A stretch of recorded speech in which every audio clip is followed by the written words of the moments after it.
Hi guys, welcome to my channel. It's Jade here and I hope you all are doing well. In today's video, I'm going to be giving you guys an estimate of the general living expenses in Ottawa, Ontario, Canada for a two-person household. So in my previous video, I noticed that a lot of people were wondering what the expenses look like. We had mentioned that living here, there are pros and cons, and one of the cons is the living expenses. So some people wanted to know what exactly are these expenses like. So in this video, I'm going to be giving you guys an estimate of what these expenses can look like for a two-person household. Mind you, if you've not seen that video, I'm going to drop a link to that video somewhere on this screen so that you guys can check it out if you want to. Anyway, without further ado, I'm going to be going into what these expenses look like, and I'm going to give my usual disclaimer. You guys, make sure you do your own research. This is just an estimate. It is based on September 2024 in Ottawa, Ontario, Canada, and it is based on the kind of expenses that I and my husband choose to have in our household. Of course, these expenses can be more for certain people or lower for certain people depending on the kind of lifestyle that you want to live. So just take this as estimates, you know, general suggestion, but it's not the be all and end all of what your expenses can look like. It can be different. Okay, all right, let's get into it.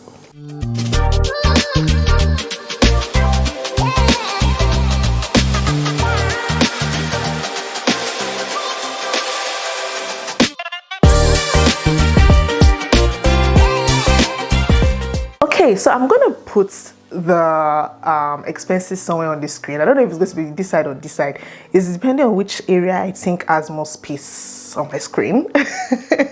So I'm going to put it somewhere so that you guys can follow along as I explain what these expenses are like. I'm also going to try as much as possible to give like some detail of how these expenses come about, like maybe the vendor were relevant, or maybe like what makes up these expenses were relevant, so that you guys can actually understand why it costs what it costs. And obviously all the expenses, all the figures are in Canadian dollars, just to be very, very clear. So the very first expense, and which is usually the biggest expense for most households, is rent. Now for rent, we pay 2,600 Canadian dollars, and this is for a 3-bedroom house with a basement, a garage, and an extra parking space in front of the house. Now we have a video that shows what the inside of this house looks like. I'm going to link it here as well, so if you guys want to know what that house looks like, to be able to compare and see the size of something that you pay that amount of rent for, then it will be very useful for you to check out that video, and I'm going to link it somewhere for you guys to see. So like I said earlier, not everybody has to live in this kind of house. You can live in a condo, you can live in a 1-bedroom, you can live in 2-bedroom, you know, it's up to you. But for us, that is how much we pay for a 3-bed in the suburbs of Ottawa. The second expense we have here is electricity. I know hydro sounds like water. It's not water. I was also confused when we first of all got here, but it's basically the company that provides electricity. We spend about $100 on that. Mind you, all the expenses written here includes tax, so there's nothing here that is going to be like maybe when you get taxed they need to be more. No, all of this includes tax. So we spend about $100 on electricity on a monthly basis, and obviously this fluctuates because it's electricity. You cannot really have like a clear figure every month, but it all depends on what you did that month. So for example, if there was a month where you used washing machine more than usual, then obviously you're gonna have higher expenses, but on average I would say we spend about $100 on electricity on a monthly basis. Then we have groceries. Now this one is also one that varies a lot. We generally get our groceries from Walmart. We also have like a Fresh Co close by that we get our groceries from sometimes, but we've earmarked $500. Now obviously you guys know that with groceries it can never be like right on the money every month. For example, some months you buy a bag of rice, other months you don't need to buy a bag of rice again because you've bought it. So it really depends, but we've actually earmarked $500 for groceries per month, and depending on where you want to get your groceries, Walmart is the normal place everybody does get their groceries from. There are a bunch of other supermarkets close by that people get their groceries from, but $500 is what we earmark for it basically. Now, I personally think that that is expensive because from somebody that has, you know, done grocery shopping in other countries before, namely England, it's not expensive like this. I never thought I was ever going to spend $500 on groceries, you guys, but it is what it is, and I think it's another one of the huge expenses that we have on a monthly basis here. The next one is gas. Gas is usually used to heat up the house and also I think for cooking. I'm not too sure if that one is electricity or not, but anyway, that one costs around $120 a month. Not much to say about that, but it's the same as electricity. It can go up, come down, depending on how much you make use of it. Water is actually quite cheap here. It costs about $75 a month. Honestly, I'm not even sure that is really accurate. I think it can be less depending on how much you use it, but water is actually one of the cheapest things you can get. They don't even charge monthly, they charge bi-monthly, but I've tried to kind of put it in a monthly way so that you guys can understand. So let me just say, on average, depending on the days you use water a lot and the days you don't use water a lot, you probably spend about $75 on water. Now, tenant insurance is something that they always charge here in Canada because of, in fact, there's no need for me to go to the explanation. Just know that you're going to pay tenant insurance and it's going to cost about $40 per month. Now, currently we don't spend $40 on tenant insurance anymore. Reason being that we decided to merge it with our car insurance, and we also added some other things in the house, so some other valuables that we didn't have in the house when we first of all came. But if you're somebody that is just coming, yeah, $40 is around the amount you will spend on house insurance per month. It all depends. Again, it all depends on what you decide to put there.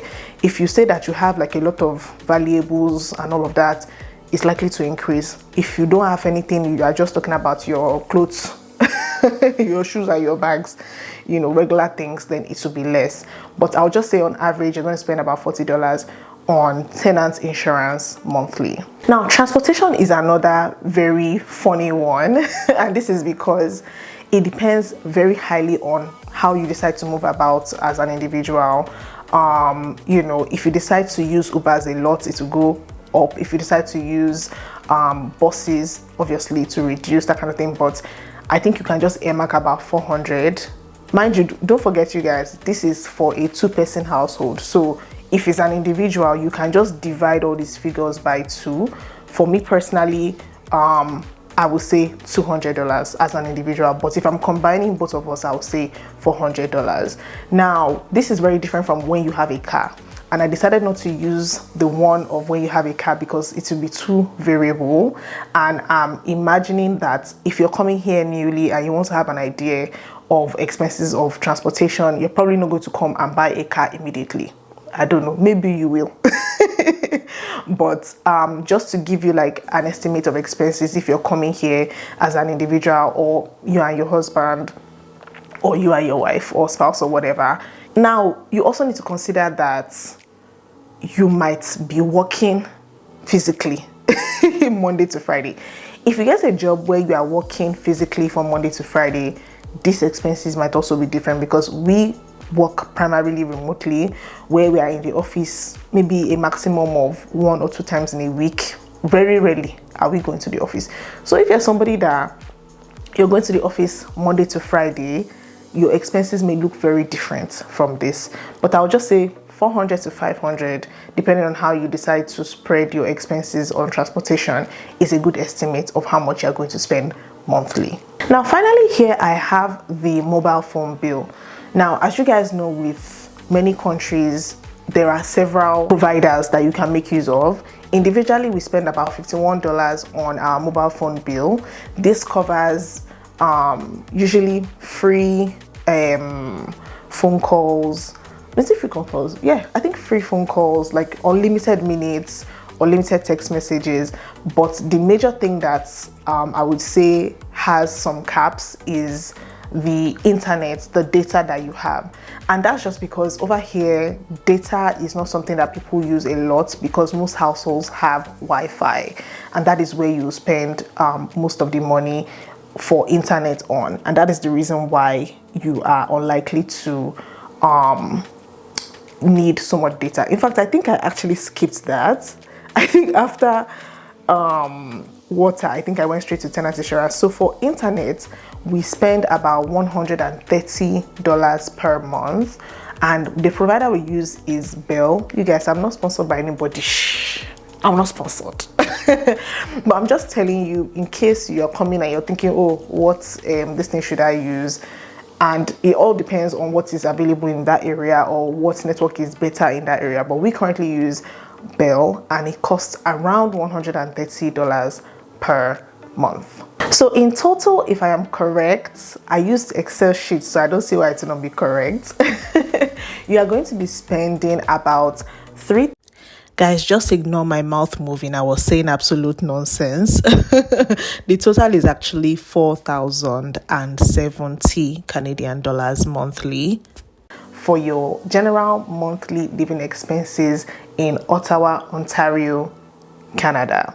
This is for a two-person household, and it may differ if it's just one person or if you have more people living in the house, but this is an average that you'll be spending for a two-person household. Now, like I said, these are just general expenses. There are still things that you probably spend on as an individual. So for example, if you're someone that likes eating takeouts, you can add that to your own expenses.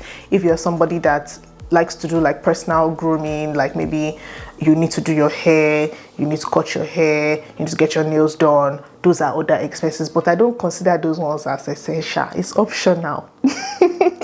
It's optional. So, and the prices varies depending on how often or how frequent you intend to do it, but these prices are just based on, you know, what is like compulsory that you must do in order to live in Canada. Gym membership too is another thing that people do here as well. So those are other things you can consider. But if you're just looking at the basics, the general living expenses, this is what it looks like. I hope you guys enjoyed this video. If you did, please like, share, and subscribe. I'm very happy to make videos like this that I think you guys find useful. So if there's any other kind of video that is similar to this that you want me to also do, drop a suggestion in the comment section for me to see. I'll definitely consider doing something like that because I enjoy doing it. Okay. So you can also follow me on my social if you want to hear from me more regularly. Thanks for watching. Bye.